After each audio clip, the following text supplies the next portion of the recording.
Makyaj gözler. Başlıyoruz. Sonra sen dur. Başka yerde. Aldık başlayacağım. Bir tane aldığım var. Hadi. Hadi. Hadi. Hadi. Sus Beyza. Gerçekten benim bu arada yani. Ne yapayım kızım?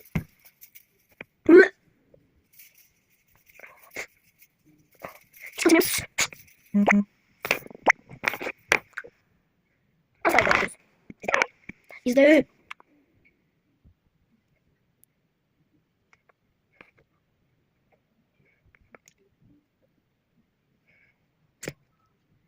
İzle. İzle. Konuşuruz. Ulan. Da kalemi çekeyim. İzle. Zaten bana bir şey yapıyorum. Da kalemde yanlış yapıyorum. Maşallah gerizekalı da. Mezuniyette max yaptığım şey. Tam şaka yaptık sus. Ama. İzle geçme.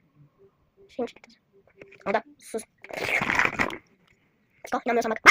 Pardon aksini göstereyim. Mutlu oldum. Gerçi konuşacağım. Kıstım.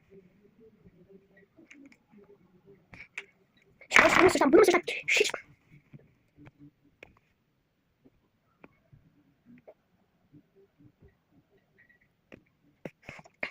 Evet.